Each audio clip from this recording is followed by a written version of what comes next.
허환구의 라디오 오늘. 여러분 안녕하십니까, 허환구입니다. 이태원 참사 대응 부실 책임을 묻겠다며 민주당 등 야 3당이 공동 발의한 이상민 장관에 대한 탄핵소추안이 오늘 국회 본회의를 통과했습니다. 재난 예방과 위험으로부터 국민을 보호하라는 우리나라 헌법만이 아니라 주무장관으로서 재난안전관리법 등 법률이 정한 많은 의무를 이행하지 않았다는 것이 이유였죠. 이 장관에 대한 탄핵안은 총 투표수 293표 중 찬성 179표, 반대 109표, 무효 5표로 가결됐습니다. 75년 헌정사상 첫 국무위원 탄핵소추가 되겠는데요. 이상민 장관은 바로 직무가 정지됐고요. 이후 헌법재판소의 탄핵 심판을 거쳐 최종 결정됩니다. 탄핵 심판은 180일 이내에 마쳐야 하지만 180일을 넘겨서 심리할 가능성도 있다는데요. 올해 하반기쯤 탄핵 심판을 내릴 수 있다는 전망이어서요. 그 결과에 따라서는 내년 4월 총선에까지 영향을 미칠 수 있겠습니다. 자, 2월 8일 수요일 라디오 오늘 지금 바로 시작합니다. 일부 새로운 시각으로 지역의 문제를 함께 생각해보는 시간 허승규의 청년생각, 안동 청년공감네트워크 허승규 대표와 함께하겠고요. 2부 이슈 오늘에서는 공공의대 신설에 대한 지역의 요구가 높은데요. 안동대학교 이혁재 기획처장을 연결해서 함께 얘기 나눠보겠습니다. 이어서 각종 설문조사 결과를 갖고 우리 사회 분석해보는 시간, 배종찬의 리서치 오늘도 함께하겠습니다. 라디오 오늘 생방송 놓치신 분들은 유튜브로도 다시 들으실 수 있습니다. 많은 애청 바랍니다. 네, 허승규의 청년생각 시작합니다. 오늘도 안동 청년공감네트워크 허승규 대표와 함께 하겠습니다. 어서 오십시오, 대표님. 네, 반갑습니다. 예. 자, 지난주에는 우리가 지방분권 확대와 선거제도 개혁의 상호관계에 대해서 말씀을 해주셨는데 오늘은 어떤 주제 갖고 오셨나요? 네, 제가 오늘 오전에 동네 경로당 총회에 다녀왔습니다. 경로당 총회요? 네, 갔는데 그 시내버스 타기가 불편하다고 호소하는 어르신 말씀을 들으면서 시내버스를 주로 이용하는 어르신들의 목소리를 어떻게 하면 잘 반영할 수 있을지 고민이 들었는데요. 네. 그 제가 살고 있는 안동뿐만 아니라 경북 북부 지역은 면적이 넓은 데다가 어르신 비율이 높다 보니 교통소외 지역과 계층 비율이 높습니다. 네. 그래서 오늘은 교통소외를 겪는 지역민들 이야기와 버스 이용자 의견 수렴을 어떻게 하면 좋은지 제안 드리고자 합니다. 네, 허승규의 청년생각에서 자주 말씀을 해주신 대중교통 이용 문제인데요. 오늘은 버스 이용자 의견 수렴을 어떻게 하면 좋을지 여기에 대해서 준비를 하신 거네요. 네. 네, 시작해 보시죠. 네, 그 버스 이용자 의견 수렴 관련해서 먼저 우리 지역 실제 사례를 말씀드리겠습니다. 예. 그 작년 3월이었죠. 안동시는 수십 년 만에 시내버스 노선 체계를 전면 개편했습니다. 아, 예. 네, 올해 이제 3월이면 1주년이 되는데요. 이제 1주년 됐으니까 이 전면 개편을 점검하는 시민 의견 수렴의 장이 필요한데요. 이 노선 전면 개편한 게 엊그제 같은데 벌써 1주년 돼가는 거예요? 네, 세월이 점점 빨라집니다. 대단하네요. 예. 근데 어쨌든 그때 안동시가 의견 수렴을 어떻게 했냐 살펴보면요. 예. 기존의 이 시내버스에 대한 민원들도 살펴보고 기초 현황 조사라든가 설문조사, 주민 설명회, 또 카드 단말기 이용 현황을 활용한 빅데이터 분석을 겸했습니다. 예. 저도 당시 주민 설명회 참석해서 발언도 하고 신문과 방송에서도 의견을 냈었는데요. 그때 제가 이용자 의견 수렴 개선 방안을 제안드렸습니다. 아, 버스 이용자 의견 수렴에 좀 문제가 있다 이렇게 보신 거네요. 네, 보완돼야 될 점을 말씀드렸거든요. 네, 개선 방안 어떤 말씀을 하셨나요? 네, 당시 주민 설명회가 어떻게 진행되었냐면요. 예. 읍면 지역은 행정복지센터에서 주로 이장님들을 대상으로 진행했고요. 예. 이제 시내 지역은 동지역을 여러 개를 묶어가지고 평일 오후 2시에 안동시청에서 진행했습니다. 네. 그때 제가 제안 드린 게 뭐냐면은 버스를 주로 이용하는 계층의 특성에 맞게 소통을 진행하면 좋겠다라고 제안을 드렸는데 예. 이제 버스를 자주 이용하는 우리 청소년 시민들은 주민 설명회에 참석할 수가 없습니다. 그렇죠. 학교에 있으니까. 그 시간에. 예를 들어 이제 허한구 아나운서님 아드님께서 예. 아버지 오늘 제가 오후 2시에 그 시청에서 열리는 주민 설명회에 참석하려고 합니다. 수업을 빼고 가서 버스 이용에 대한 저희 의견을 제출하겠습니다 하고 학교 측에 얘기하면 예. 안동시내 제가 아는 교장, 교감, 담임 네. 선생님들이 흔쾌히 보내주실 분들 떠올리지 않거든요. 학교에서는 안 보내줄 것 같아요. 저는 적극 찬성할 것 같아요. 네, 근데 뭐 선생님들이 뭐 예. 그래 나는 버스를 자주 안 타지만 너는 버스를 주로 이용한 당사자니까 참석해서 안동시에 너의 의견을 제출하고 오렴. 뭐 이런 분들 없지 않겠습니까? 그렇겠죠. 뭐 네, 현실적으로. 예. 네, 그리고 현실적으로 또 수업을 들어야 되니까 예. 그 참석할 수 없겠죠. 그래서 제가 안동시가 교육청 또는 일선학교와 협의해서 학교 연장이 직접 들어가시라. 학교 대강당이나 교실에 가가지고 예, 설명회 하고 설문조사 진행해라, 의견 받으라라고 의견을 드린 적이 있습니다. 그렇게 의견 개진을 하셨군요. 이게 맞는 말이에요. 그렇죠. 학생들 의견 상당히 중요하잖아요. 버스 많이 이용하니까. 네. 학교로 가서 물어봐야죠. 그렇죠. 오후 2시에 평일 오후 2시에 학생들이 어떻게 안동시청에 와요. 주말도 그렇죠. 힘들죠, 학생들은. 주말도 힘들고 그렇죠. 네. 예. 아주 일리 있는 말씀 그런 의견 개진을 해 주셨는데 자, 이렇게 청소년들 같은 경우 뭐 시내버스 많이 이용하지만 의견 개진할 길이 좀 막막하고 살면서 뭐 시내버스뿐만 아니라 겪는 여러 가지 문제 고민들이 있을 텐데 목소리를 내기가 어려울 수밖에 없는 게 그게 우리 청소년들 현실인 것 같습니다. 학부모로서 저도 좀 이렇게 좀 반성하게 되네요. 네. 네. 그리고 우리 또 중고등학생들도 이런 힘든 부분이 있는데 예. 사실 대학생들도 마찬가지입니다. 대학생들도 네. 뭐 마음만 먹으면 할 수는 있겠지만 네, 현실적으로 대학생들도 또, 예. 확실히 대학교에 가서 의견 수렴을 하잖아요. 그러면 더 생생하게 의견을 들을 수가 있는데요. 그렇죠. 실제로 제가 버스 시민 인터뷰를 하러 안동의 모 대학 강의실에 가가지고 직접 설문지를 받은 적이 있거든요. 예. 네, 물론 품이 더 들지만은 이제 지방소멸시대 청년 유출 문제가 심각한 상황에서 이렇게 청년들과 청소년들의 특성에 맞게 의견 수렴을 하면은 더 많은 당사자들의 이야기를 들을 수 있습니다. 그렇죠. 근데 그나마 청년과 청소년들은 온라인 접근성이 높기 때문에 네. 이 온라인으로 이렇게 이벤트 하면 또 잘 하거든요. 예. 근데 문제는 이제 어르신들입니다. 어르신들 뭐 사실 저부터 이렇게 온라인으로 이런 거 뭐 설문조사 참여하고 이런 게 쉽지가 않아요, 사실. 그렇죠. 근데 귀찮기도 하고. 네, 뭐 제 또래도 뭐 그런 예. 분들이 있는데 예. 이제 농촌의 어르신의 경우는 또 온라인 접근성도 낮고 뭐 그렇기 때문에 더 대면 하시죠. 소통이 중요하고 그럼요. 특히 읍면행정복지센터 공청회 하잖아요. 네. 자차 이용이 어려운 분들은 여기 가기도 힘들어요.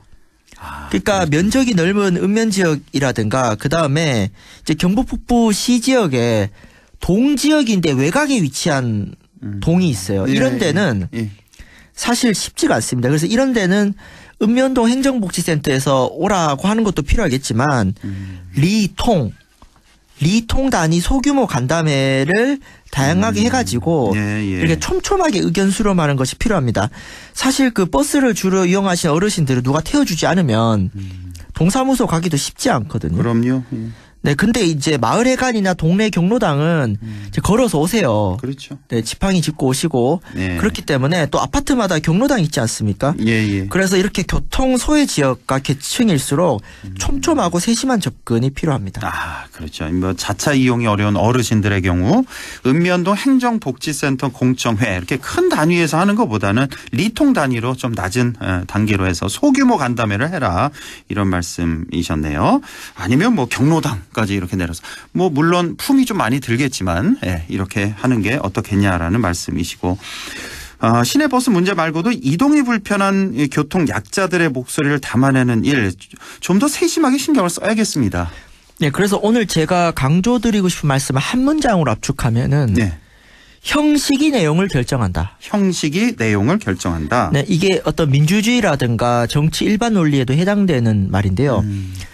주민 의견을 수렴하는 형식에 따라서 그 의견 수렴의 내용이 달라진다는 겁니다. 형식에 따라서 네. 내용, 결과가 달라진다. 예. 네, 그러니까 이런 것이죠. 그러니까 다양한 민원들이 들어오면은요. 네.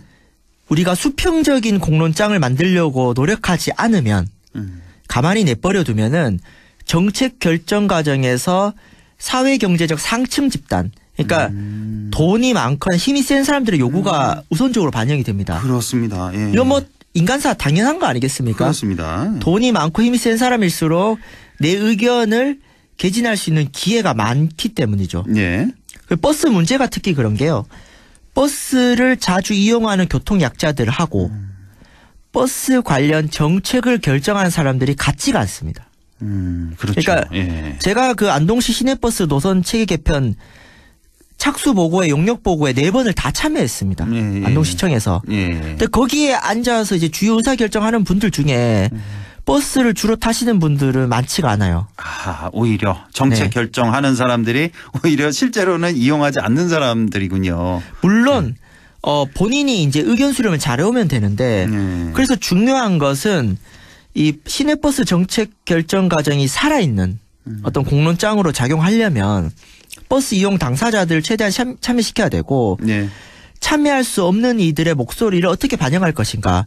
뭐 공청회 그 자리에 학생들이 못 올 수 있잖아요. 그렇죠. 그러면은 따로 학생들의 의견을 받는 장치를 어떻게 고민할 것인가. 뭐 이런 네. 것들이 필요한 것이죠. 그렇습니다. 예, 형식의 내용을 결정한다. 주민 의견을 수렴하는 형식과 절차에 따라서 주민 의견 수렴의 내용이 달라진다는 말씀. 예. 자, 우리 정치와 행정에서 특히 새겨야 할 말씀인 것 같습니다. 자, 시내버스와 관련해서 버스 이용 당사자들, 교통 약자들의 의견을 잘 수렴하려면 또 어떤 노력이 필요할까요? 네, 기본적으로는 아까 말씀드린 것처럼 형식이 내용을 결정한다. 그러니까 의견 수렴 과정을 정교하게 만들지 않으면은 의견 수렴이 불평등해질 수 있다라는 그 관점을 일단 깔고 나서 이제 또 제도적 노력이 필요한데요. 예. 그런데 이제 매번 이 민원이 생길 때마다 그때 이제 하려면 좀 힘이 들지 않습니까? 예. 그래서 평소에 상시적으로 시내버스 문제를 공론장을 마련하는 것이 필요한데 그래서 첫 번째로 대중교통정책 시민참여기구를 제도화하는 방안이 있습니다. 대중교통정책 시민참여기구. 이걸 네. 제도화하라 해라. 네, 이게 무슨 얘기냐면요. 예. 시내버스와 관련된 문제를 정기적으로 논의할 수 있는 민간 협의기구를 관주도로 만들고 버스 이용 당사자 또는 당사자들을 대변할 수 있는 시민들을 참여시키는 것입니다. 예. 자, 실제 예시를 들면은 네, 전라남도 시내버스 정책 1번지인 전남 신안군이란 곳이 있는데 예. 여기서 신안군 공영버스 권역별 운영협의회라는 민간 협의체를 설립을 했습니다. 그래서 공무원분들뿐만 아니라 일반 국민들 중에 이 정책 결정 과정에 참여시켜가지고 그 기구를 계속 운영을 해요. 예. 거기서 버스 노선이라든가 뭐 요금이라든가 이런 것을 결정을 합니다. 그래서 성공적으로 운영을 하고 있거든요. 예. 그러니까 우리 경북 북부 시군 지역에서도 참고할 필요가 있습니다. 그러니까 뭐 이를테면은 뭐 안동시 공영버스 협의회 예. 뭐 20명을 구성한다면은 거기에다가 청소년 대표 2명을 무조건 참여시키는 거예요. 그렇죠. 예. 그러면 뭐 안동여중 학생회장이라든가 뭐 안동고등학교 뭐 학생 이런 청소년들을 참여시키는 것이고 예. 그러면 어르신 대표 뽑아야겠죠. 그렇죠. 읍면동 경로당 이렇게 수소문 해가지고 우리 뭐 할머니, 할아버지, 어르신들도 배정시키는 겁니다. 그렇죠. 그러면은 정말로 그 생생한 이야기가 나오지 않겠습니까? 네. 이런 식으로 기구를 만드는 것은 관에서 할 수 있는 역할입니다. 예. 네. 관의 역할 강조를 해 주셨네요. 그러니까 대중교통 정책 시민 참여 기구를 제도화해라. 그래야 상시적으로 의견 수렴할 수 있다. 이건 관이 해야 한다는 말씀이시고 그러면 민간에서는 또 어떤 역할이 필요할까요? 네, 관에서 이런 역할을 할 수 있으려면은 민간에서 이렇게 많이 떠들어야 되지 않겠습니까? 그렇죠. 그래서 가장 중요한 건 이거는 뭐 사실 버스가 아니라 세상 모든 만사에 적용되는 문제인데 네. 버스 문제가 중요하다고 생각하는 시민들의 네트워크가 필요합니다. 시민들의 네트워크가 네트워크. 필요하다. 예. 뭐 가칭 뭐 버스 시민 연합이랄까요? 근데 여기서 중요한 거는 핵심은요. 버스 문제의 당사자는 버스를 타는 사람들로 국한시키면 안 됩니다. 아, 안 타는 사람도 포함해야 된다. 네, 예를 들어 예.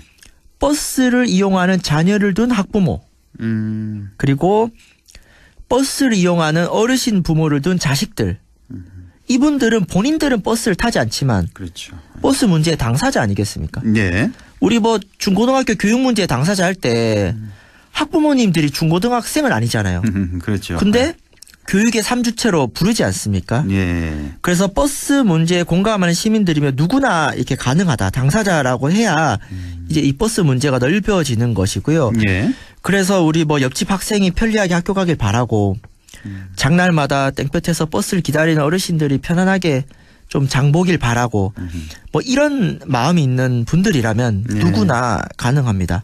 그렇게 해서 광범위한 시민들의 버스를 매개로 한 네트워크가 지역사회에서 작동한다면은 이제 버스와 관련된 문제가 정치 행정의 주요한 의제로 다뤄지는 것이고 당연히 돈이 따라 붙겠죠. 예산 또 더 투입이 될 것입니다. 네, 그래서 제가 그 2011년부터 이제 계속 버스 문제로 떠들고 다니는데요. 근데 제가 이렇게 버스 문제를 떠들면서 보니까 버스 이용에 대한 시민들의 목소리는 흩어져 있거나 맴돌고 있어요. 그러니까 다들 혼자서 열받아 하시는 거예요. 그렇죠. 경로당 가니까 제가 오늘 아침에 정상 경로당 가보니까 막 어르신들이 엄청 호소를 하시는 거예요. 그러니까 이분들은 그냥 그런 불만을 뭐 시의원이나 이렇게 한두 마디 얘기만 하고 또 흩어지는 겁니다. 그리고 그냥 그렇게 사시는 거거든요. 그래서 이렇게 흩어진 목소리가 뭉쳐지고 연결해서 단단해진다면 훨씬 그 버스 타기 좋은 지역사회가 되리라 생각합니다. 네, 그래서 우리 버스 문제에 관심 있는 지역민 여러분들이 이런 버스로 연결된 네트워크를 만들어지는 데 있어서 많은 관심과 참여 바라고요. 오늘 제가 사실은 그 윤심 논란 그 대통령 전당대회 가지고 방송을 준비했는데 오늘 아침에 제가 만났던 우리 정상 경로당 어르신들 때문에 대본을 급히 바꿨습니다. 왜요? 이 너무 절실한 문제라고 생각을 해서 제가 대본을 급히 수정을 했는데 오늘 방송을 우리 정상 경로당 총회에 참여한 우리 어르신들께 바치도록 하겠습니다. 오늘은 전당대회 얘기를 좀 하려고 준비를 했었는데 우리 어르신들이 버스 노선 이거부터 해라. 그래서 급히 바꾸신 거군요, 오늘. 네, 그 대본을 제가 미뤘습니다. 다음 주에 하면 되니까요. 자, 오늘 이렇게 시내버스를 이용하는 주민들의 의견 어떻게 수렴하는 게 좋겠냐 이 얘기를 좀 해봤습니다. 자, 어르신과 청소년 같은 버스 이용 당사자들의 특성에 맞는 그런 의견 수렴 과정의 필요성과 또 상시적인 의견 수렴을 위한 대중교통정책 시민참여기구를 제도화하는 것까지 이렇게 말씀을 해 주셨네요. 자, 올해 3월이면은 안동시 시내버스 노선체계 전면 개편 1주년인데요. 교통수혜를 겪는 많은 주민들의 목소리에 주목하면 좋겠습니다. 자, 오늘 말씀 여기까지 듣죠. 지금까지 허승규의 청년생각 안동 청년공감네트워크 허승규 대표와 함께했습니다. 고맙습니다. 네, 감사합니다. 네, 라디오 오늘 2부에서 뵙겠습니다.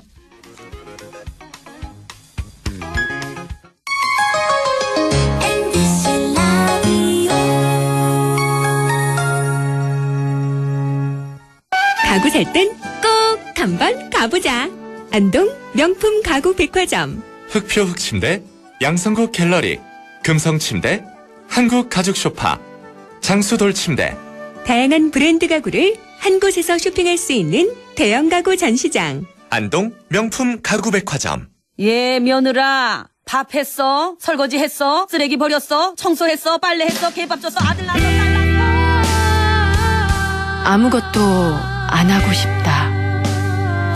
이미 아무것도 안 하고 있지만 더 격렬하게 아무것도 안 하고 싶다.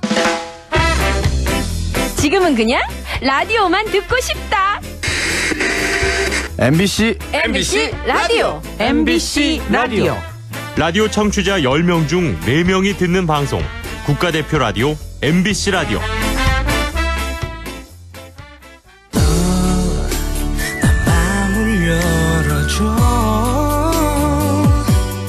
다가가 나 속삭이도록 언제나 내 생각으로 행복해야 해요.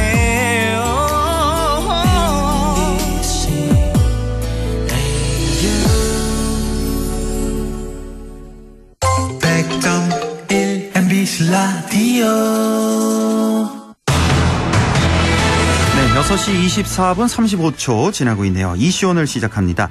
지역 간의 의료 격차와 의료 인력 부족 문제를 해소하기 위해서 공공의대 신설이 필요하다는 요구가 많습니다. 하지만 여전히 넘어야 할 산도 많은 게 현실인데요. 공공의대 신설, 우리 국립대학인 안동대학교에서도 많은 노력을 기울이고 있습니다. 국립안동대학교 이혁재 기획처장 연결해서 함께 얘기 나눠보겠습니다. 이혁재 처장님, 안녕하십니까? 네, 안녕하십니까? 예, 수고 많으십니다. 예. 자, 네네. 안동대학교와 우리 지역 모두 공공의대 설립에 많은 공을 들이고 있습니다. 정치권도 마찬가지고. 자, 먼저 공공의대 신설 왜 필요한지 그 필요성에 대해서 좀 먼저 말씀해 주시죠. 네, 현재 우리나라 의과대학교 의과전문대학원 정원을 한번 보면 지역 간 편차가 매우 큽니다. 네. 그래서 세종시와 전남은 아예 의과대학이 없고 경북, 울산, 제주 등 의과대학 정원이 아주 낮습니다. 또한 졸업 후 의사들이 근무하는 지역별 분포를 보면 주로 서울과 대도시에 집중되어 있어서 단순히 그냥 의대 정원을 증가한다는 것만으로는 필수 의료 인력이 지역 편차를 해소하기가 굉장히 어렵다고 볼 수가 있어요. 예. 그리고 또 기존 의대의 경우를 보면 교육 목표와 교과 과정이 내에 공공보건의대에 관한 내용이 매우 부족해서 이런 식으로 이제 배출된 의사들이 어떤 지역 공공의료 분야에 있어서 지역적인 역할 수행을 하고 있지는 않는 상태입니다. 예.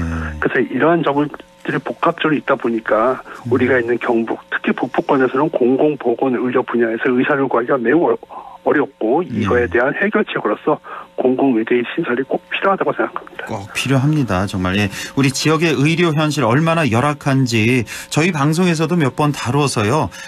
이건 나중에 좀 시간이 되면 다시 좀 여쭤보도록 하고 안동대 얘기를 좀 해보겠습니다. 지금 공공의대 설립을 위해서 몇 년 전부터 지금 지역 정치인과 행정기관 또 안동대학교에서도 많은 노력을 기울이고 계신데 지금 어떻습니까? 설립 가능성이 좀 보이고 있나요? 현황이 어떻습니까?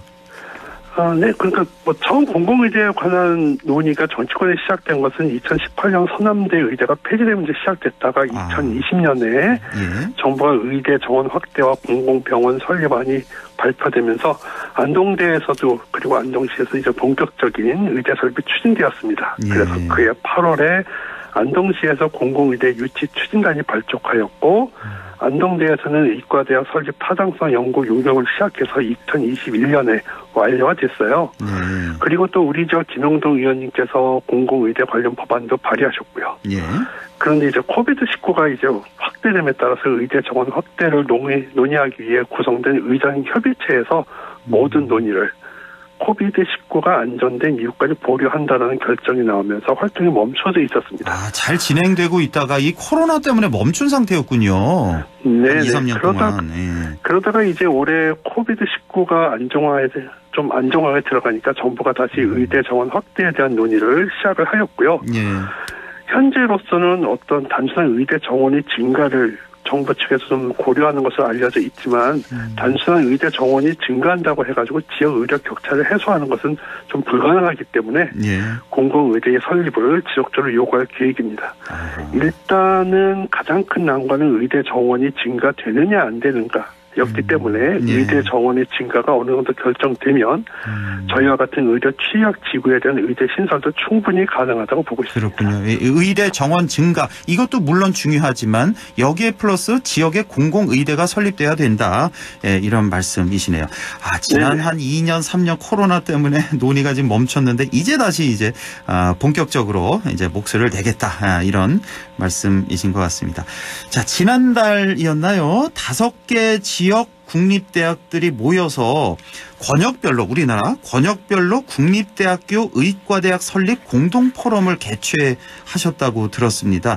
많은 얘기가 오갔을 것 같은데 우선 이 5개 지역 국립대학이 어디였습니까? 우리 안동대학교하고. 네, 안동대학하고 이제 전남에 있는 순천대, 목포대, 충청에 있는 공주대, 그리고 경남에 있는 창원대였습니다. 이렇게 5곳이 모여서 공동 포럼을 개최했는데 거기서 어떤 얘기들이 나왔습니까?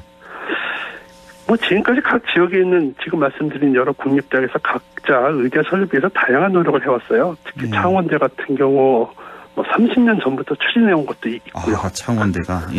그러나 그 모든 노력이 아직까지 결실을 보지 못했습니다. 여러 가지 이유가 있겠지만 단일 대학의 하나의 노력만으로 의과대학을 신설한다는 것이 역부족인 면도 있고요.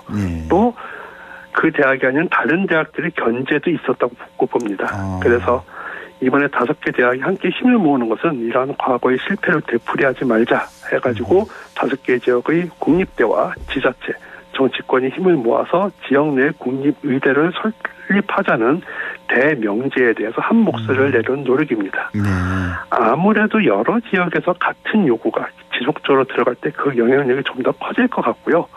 그래서 일단 5개 대학은 힘을 합치는 것 외에도 각 대학이 위치한 지자체 간 협력 체계를 구축하고 그리고 나서 각 지자체와 정치권이 좀 더 힘을 모아서 어떤 전국적인 좀 그 분위기를 좀 띄어 올려서 정부의 요구를 할 때 그 파급력은 더욱 커질 것으로 기대하고 있습니다. 그렇겠네요. 예, 지역의 5개 국립대, 그러니까 순천대, 목포대, 공주대, 창원대, 안동대 이렇게 되는데 다 공통점이 이제 수도권에서 이제 먼 지역들이네요. 그나마 이제 뭐 공주대가 좀 가까운데 그렇습니다. 어떻습니까? 이 5개가 뭐 이렇게 공동의 목소리를 내기도 하지만 또 어떻게 보면 경쟁 대학들이잖아요.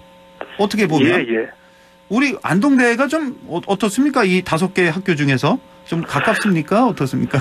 뭐 일단 5개 대학이 있지만 사실 가장 시급성을 따져 본다면 아무래도 전남하고 경북입니다. 전남과 경북이 가장 시급하다. 그런 쪽에서 생각을 한다면 저희 학교가 일단 공통적인 목소리를 내서 그 중에서 만약 모든 것이 다 안 되고 선택을 한다면 저희 학교는 충분히 가능성이 있다고 생각합니다. 그렇군요. 예.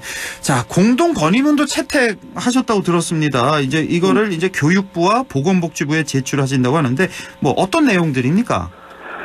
네, 그 공동 건의문의 내용은 크게 3가지인데요. 첫 번째는 의료 취약지구의 의료 서비스 개선을 위해서 권역별 국립의대 설립과 의대 정원을 배정해 달라라고 하는 것이고요.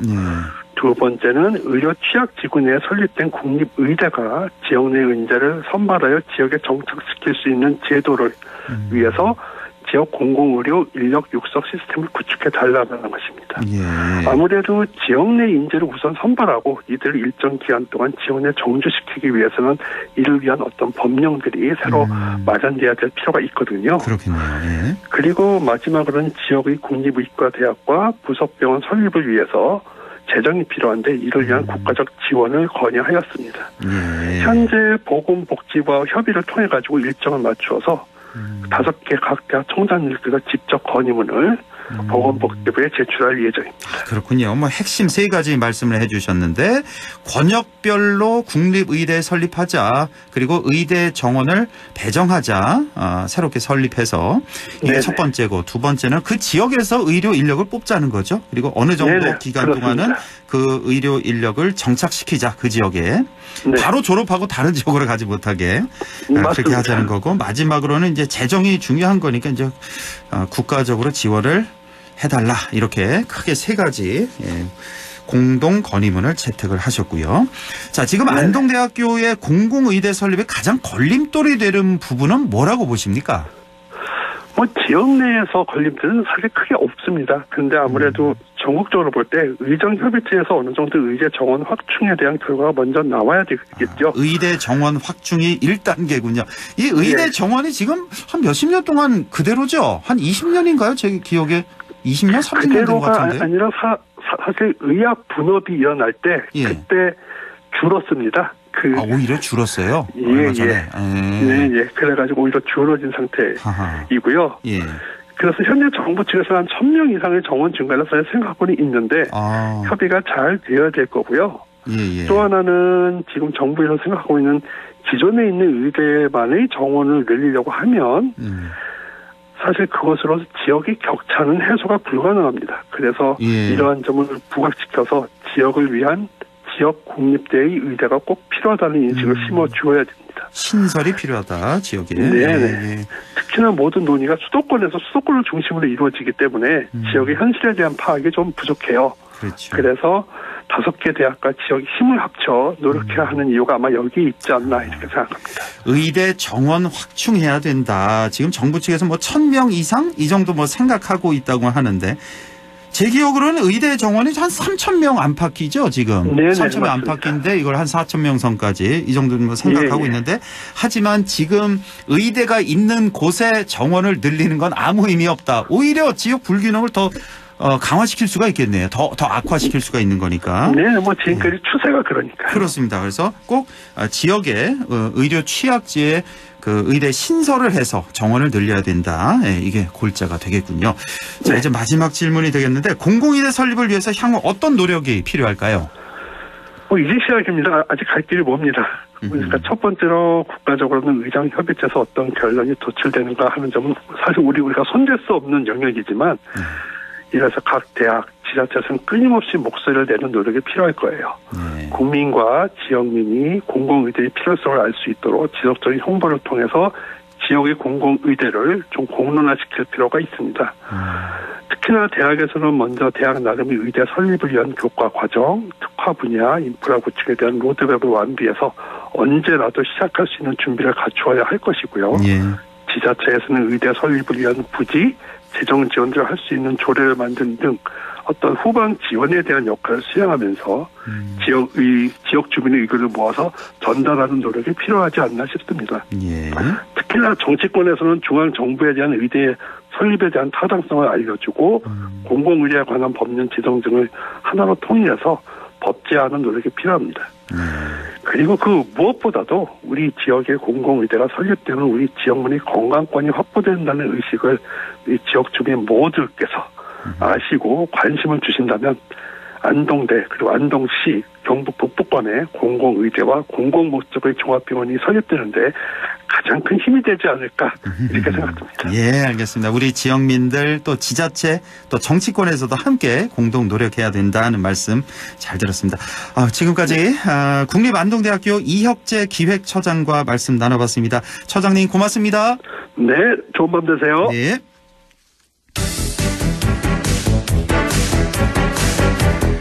리서치 오늘도 인사이트 K 배종찬 연구소장과 함께하죠. 소장님 안녕하십니까? 안녕하십니까, 배종찬입니다. 네, 자 오늘은 국민의힘 전당대회 얘기부터 해보죠. 최근 판세는 어떤가요? 마치 3.8 국민의힘 전당대회를 지켜보면서 아침 드라마 같다 이렇게 이야기하시는 분들 많습니다. 막장 드라마 하면 뭐 줄거리를 종잡을 수도 없고.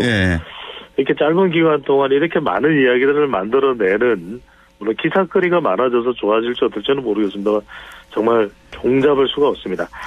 오늘 소개해드리는 모든 조사는 중앙선거여론조사 심의위원회 홈페이지에서 확인 가능합니다. 판세가 또 달라져 보입니다. 리얼미터가 미디어 트리뷴의 의뢰로 지난 6일, 7일 이 날짜에 우리 청취자분들이 좀 주목해 보실 필요가 있는 것이 지난주에 윤석열 대통령의 이른바 윤심 영향, 이 안철수 의원의 자맹, 또 윤한연대는 아니다. 이런 영향이 있고 난 이후의 조사입니다. 다자 대결 국민의힘 당대표 척학도 조사 결과입니다. 김기현 45.3%, 안철수 30.4%로 나타났습니다. 천하람 9.4%, 황교안 7%로 나타났습니다. 직전 조사들하고는 또 이제 뒤집어진 결과가 뒤집어진 거죠. 지난주까지는 안철수 후보가 앞선 결과가 좀 많았던 것 같은데요. 뭐 다른 그렇습니다. 조사 기관이긴 하지만. 우리 시간을 통해서 소개를 해드렸었는데 가상 양자 결선 투표, 그러니까 가상 양자 대결을 했을 때는 더 큰 차이가 납니다. 김기현 52.6%, 안철수 39.3%입니다. 뭐 더 큰 차이는 이제 수치상으로의 차이는 더 큰 차이는 아닐 수 있습니다만 이 김기현 후보가 가상 양자 대결 두 사람만 붙는 맞대결인데 52.6 김기현 후보가 김기현 의원이 절반 이상 지지를 받는 결과로 나타났습니다. 그렇군요. 이번 리얼미터 조사에서는 이렇게 나왔고 또 쿠키뉴스가 한길 리서치 의뢰에서 나온 조사도 있었잖아요. 4일부터 6일까지. 이 조사는 굳이 뭐 수치를 소개해드릴 이유는 없는데 이 조사하고 왜 좀 다르냐 이게 궁금하실 겁니다. 그렇습니다. 우리 청취자분들이 들으시기에는. 근데 날짜가 다릅니다. 날짜가 그러니까 여기는 4일부터 6일이고 쿠키뉴스는 이 리얼미터는 6일 7일이거든요. 6일 7일. 그러니까 이른바 이 대통령실, 이진복 정무수석이 이 대통령실의, 대통령실의 여론, 윤석열 대통령의 의중을 정진석 비대위원장에게 전달하고 난 이후에 실시한 조사는 리얼미터 조사입니다. 6.17. 그렇죠. 예. 6.17일이 리얼미터의 조사 결과고 한길 리서치는 4일, 5일, 6일이거든요. 이게 지금 날짜가 차이가 나는 것에 따라서도 심대한 영향을 받을 수 있는 것이 지금 뭐 대통령이 300만 원을 한 달에 내는 당원으로서 왜 이야기를 못하냐 그렇게 당비 내고 1년에 3,600만 원이다 이런 이야기가까지 나올 지경이기 때문에 이게 어떤 발언이 나오고 난 이후의 조사 결과냐. 이 조사 결과를 보면 그래서 상당히 무리수가 있습니다. 이 전당대회를 바라보는 일반적인 당 안팎의 여론도 그렇게 썩 좋지는 않은 것으로 그렇게 추정이 됩니다. 뭐 무리수가 뭐 한두 개가 아니라서요. 뭐 네, 허영크께서도 어떤 얘기를 해야 될지. 이런 무리수가 있더라도 그러면 윤심이 작동을 안 하느냐. 지금 결과를 보면 국민의힘 지지층의 조사이긴 하지만 윤심이 작동하고 있다. 그 이전에도 말씀을 이제 분석을 쭉 하면서 설명과 해설을 드렸던 것이 국민의힘 지지층도 중요하지만 결국 우리가 이 여론조사를 통해서 간접적으로 분석을 할 때는 대통령 적극 지지층을 볼 필요가 있다. 적극 지지층 그러니까 당원들. 예. 대통령 국정수행에 대해서 매우 잘하고 있다는 이 적극 지지층의 경우에는 국민의힘 지지 성향이 더 강한 그래서 그렇죠. 당원과 상당히 비슷한 성향일 가능성이 다분히 있는 것이거든요.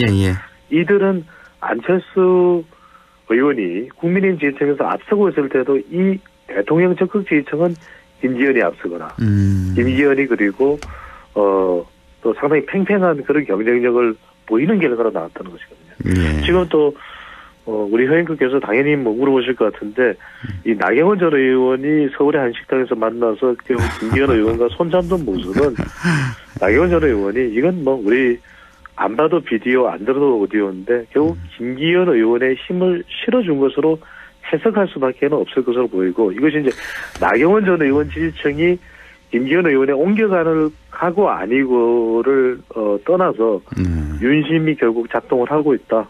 윤심의 영향이 작동하고 있다. 결국 나 전 의원이 김기현 의원 쪽에 힘을 실어주는 이유는 윤심 영향으로 봐야 되는 거죠. 자, 어제 나 전 의원 표정, 말투, 느낌 이런 거 보셨잖아요. 원래 나 전 의원은 생글생글 잘 웃는 얼굴인데 그렇게 딱딱한 얼굴은 처음 봤어요. 예, 미소를 가지고 있는 정치인인데 그만큼 나 전 의원으로서 불가피한 행보다. 환하게 웃을 수도 없고 그렇다고 해서 지금 안철수 의원에까지 골고루 이렇게 지금 힘을 실어주고 있는 행보는 아니거든요. 그렇다고 해서 나경원 전 의원이 이제 당장 당에서도 또 당원들 사이에서도 역풍이 불 수밖에 없고 아니 그렇게 김기현 의원에게 힘을 실어줄 것 같으면 왜 그 대통령실과 이른바 대통령 직속 저출산 고령사회위원회 부위원장 사임을 가지고 이 나대 파장을 겪었느냐. 나경원 전 의원 대통령실 나대 파장을 겪었느냐. 이런 또 지적이 나올 수밖에 없거든요. 그렇기 때문에 웃지는 못하고 하지만 전반적인 판세 이 영향력, 윤심의 영향력을 따진다면 김기현 의원에게 힘을 실어줄 수밖에 없지 않았었나. 고육지책으로 해석됩니다. 그렇게. 예. 그런데 중요한 건 이제 나 전 의원 지지자들 있잖아요. 이 지지자들이 어제 그 모습을 보면서 과연 김기현 후보에게 표를 줄까 하는 저는 그럴 것 같지 않거든요. 오히려 그렇습니다. 오히려 까먹을지 않을까. 그러니까 왜 학폭 가해자에 비유한 천하람 후보 있잖아요. 네. 지난 일요일에 여기 저희 스튜디오에 직접 와서 저희가 또 방송을 또 했었는데. 그렇습니다. 그러니까 학폭 가해를 해놓고, 그러니까 예를 들어 이런 거예요. 그러니까 반장 선거 하는데 1등 후보 이제 폭력으로 눌러앉히고 2등 후보가 1등 후보를 눌러앉히고 담임 선생님과 이렇게 말을 맞춰서 자기를 또 지지해달라. 그걸 또 계속 따라갔잖아요. 집에도 2번, 휴가지에도 그렇죠. 1번 가고, 초선 의원들도 찾아가고. 상황을 우리 많은 분들이 또 TV에서 시청을 하셨는지 모르겠는데 학교 폭력을 다뤄서 인기를 끌었던 드라마가 더 글로리라고 하는 드라마. 그 드라마까지 비교가 되고 있는 상황인데 지금 허영크께서도 오랜 또 경험이 있으시기 때문에 시사 관련된 지적과 또 분석을 해주신 것처럼 지적을 해주신 것처럼 실제 상당히 무리수가 뒤따릅니다. 그런데 참 특이한 점은 2021년의 경우에는 오히려 더 여론을 쫓아가는 그런 당심이었거든요. 그래서 30%의 국민 여론조사가 이준석 전 대표가 그 당시 2021년 6월 전당대회입니다. 그 당시에 돌풍을 일으킬 때 그렇습니다. 오히려 여전 당후가 되는 여론이 먼저 가고 당심이 후에 따라가는. 그런데 지금 당심은 결국 무리수가 뒤따르는 상황인데도 불구하고 상황이지만 윤석열 대통령에게 힘을 실어주는 것으로 보입니다. 나경원 전 의원 지지층들이 안철수 의원, 김기현 의원 쪽으로 간다. 그렇게 해석하기는 어려울 수 있습니다. 하지만 이렇게 해석이 가능하겠죠. 나경원 전 의원도 고육지책을 선택할 정도면 결국 무리수가 뒤따르더라도 윤석열 대통령에게 힘을 실어줄 수밖에 없는 것 아니겠느냐. 말 그대로 당 전체적으로 고육지책 현상이 또 일어날 수 있는 것으로 보입니다. 어쨌든 뭐 나 전 의원 입장에서는 분명히 내키지는 않았을 텐데 그렇게 안 하면 영영 따돌림 당하는 거 아니냐, 괴롭힘 당하는 거 아니냐. 그리고 또 하나가 어제 계속 밝힌 게 총선 승리를 위해서 자기는 몸을 던지겠다고 했는데 혹시 또 이면에 또 다음 총선 관련해서 뭐 공천 관련해서 또 얘기가 되지 않았을까, 뭐 이런 추측도 좀 일단은 좀 해보고요. 그렇습니다. 이제 이게 정치적으로 또 과대 해석일 수는 있겠습니다. 어떤 일이 일어나는지 누구도 알 수 없는 것이죠. 그럼요. 예. 김기현, 나경원 두 사람만이 알 수 있는 것인데, 그래서 나오는 이야기가 지난 대통령실 파장에서 흘러나왔던 이야기들하고 대체로 비슷합니다. 공천과과 관련해서 이야기가 나왔지 않겠느냐. 또 혹시라도 이것을 물밑에서 조율해주는 역할을 한 사람이 대통령실 쪽이라면 이건 어디까지나 추측이고 또 관련돼서 그랬었을 것이라고 하는 설이겠습니다만, 뭐 이른바 나경원 전 의원과 관련됐던 그 당시에 뭐 수사, 뭐 또 남편과 관련된 부분의 이야기가 또 나왔었던 거 아니야. 물밑 거래에 관련된 이야기도 마치 설처럼 또 하나의 이 정치권의 이야기처럼 또 흘러나오는 그런 상황도 있었습니다. 그렇겠네요.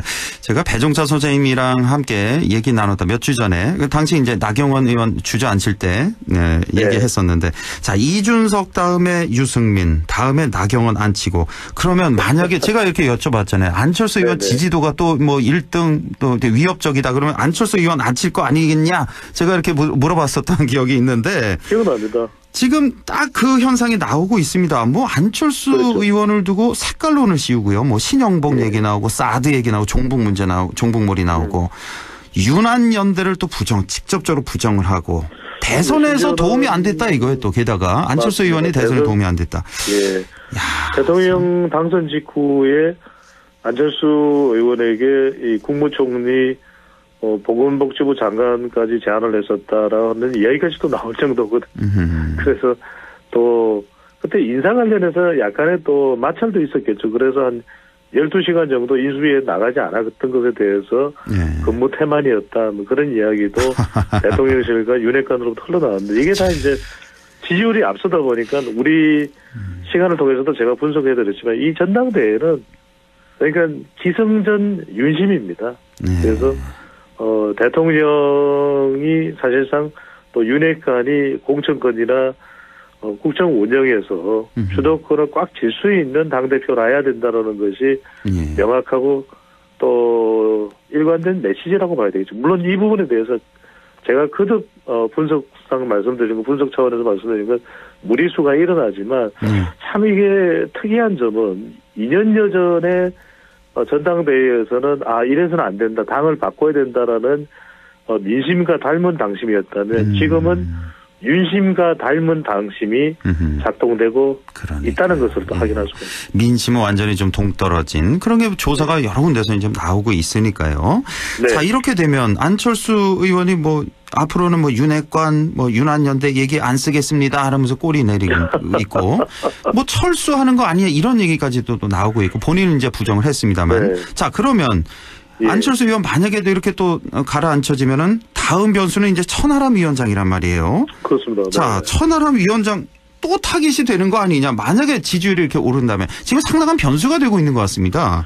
그래서 이제 천하람 위원장의 이 파괴력 그리고 그 부상이 전당대회에 미치는 영향이 만만치는 않습니다. 여기서 이제 전제 조건은 김기현 의원을 위협하는 정도냐. 그러니까 지금 안철수 의원에게 일격이 가해졌고 그리고 이제 휘청거리고 있는 상태고 네.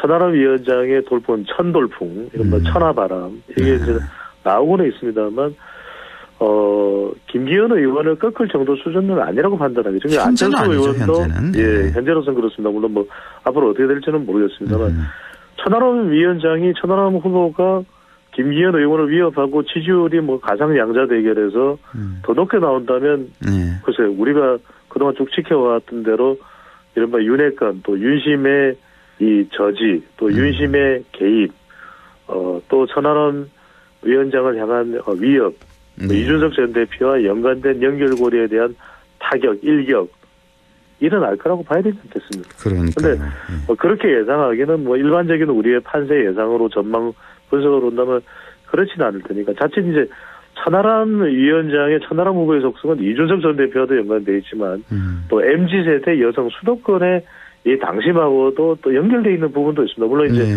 천하람 후보의 이 출신지는 TK 대구 경북 특히 대구입니다만 그런 어떤 현상은 오히려 당심에 또 지나치다가 너무한다라는 또 인식도 가해질 수가 있거든요. 그러니까 천하람 위원장이 김기현 의원의 현실적인 위협 또 최종적인 결과에 대한 위협이 아니라면 더 건드리지는 않을 것이다. 왜? 때리면 때릴수록 오히려 천하람 위원장의 영향력, 이준석 전 대표의 존재감만 또 부각되는 현상이 빚어질 수 있거든요. 그래서 안철수 후보의 경우 안철수 위원장은 위협적인 존재가 됐기 때문에 두드렸다, 일격을 가한 것으로 해석해 볼 수가 있겠죠. 어쨌든 천하람 위원장 같은 경우는 지금 아주 선명한 노선을 지금 펼고 있습니다. 윤핵관을 여기서 저와 인터뷰할 때 간신배라고 얘기를 했죠. 간신배 또 뛰어넘어서 악마라고까지 여기서는 이제 표현을 했고 바이든 논란을 아주 선명하게 짚고 넘어갈 것 같아요. 우리 지금 빅3 중에 한 명은 날리면으로 들릴 것이다. 한 명은 바이든으로도 들리고 날리면으로도 들릴 것이다. 나는 바이든으로 명확히 들린다. 이렇게 지금 선명하게 좀 나가고 있습니다. 이게 그 MZ세대 수도권 이쪽 젊은 층에는 상당히 먹힐 것 같습니다. 앞으로. 뭐 토론의 과정을 거치면서도 점점 올라갈 것도 같고요. 두 가지 지표를 봐야 되겠죠. 하나는 이제 여론조사에서 나오는 천하람 후보의 위상이 어느 정도 되는 이건 이제 이준석 전 대표하고 뗄래야 뭐 뗄 수는 없는 관계일 겁니다. 또 하나는 이제 크로프 결과가 10일 날 발표가 될 텐데 모레죠. 금요일 발표가 될 텐데 그때 발표될 때 3위냐 4위냐.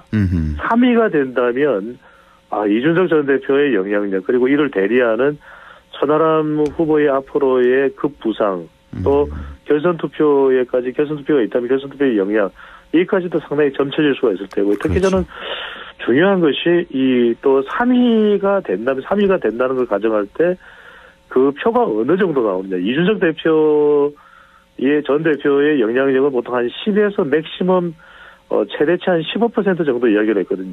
그러니까 20% 정도의 당원의 지지를 얻는다면 이건 단순히 미풍 또는 선전 정도의 수준이 아니라 태풍까지도 올라갈 수 있는 확전되는 양상 그것까지도 배제할 수 없는 상황이라고 봐야 되겠죠. 그렇군요. 아유, 시간이 지금 많이 나갔는데요.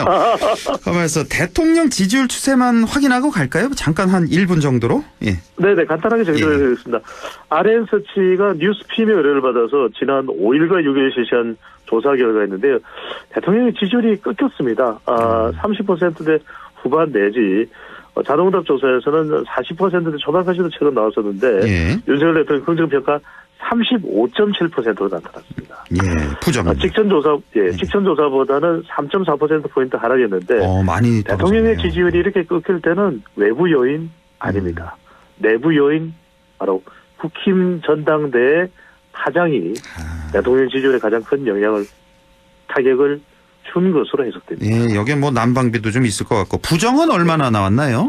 부정평가는 62.2%로 나타났습니다. 부정평가는 직전 조사보다 3.5%포인트 올라갔으니까 직전 조사는 그래도 50% 되어 있는데 이번 조사에서는 60%대로 올랐었습니다. 아무래도 뭐 국민의힘 내홍, 난방비 등등 여러 가지가 다 반영된 수치인 것 같습니다. 예. 네. 자, 우리 소장님과는 또 다음 주에 또 뵙겠습니다. 지금까지 인사이트 K 배종찬 연구소장과 함께했습니다. 고맙습니다.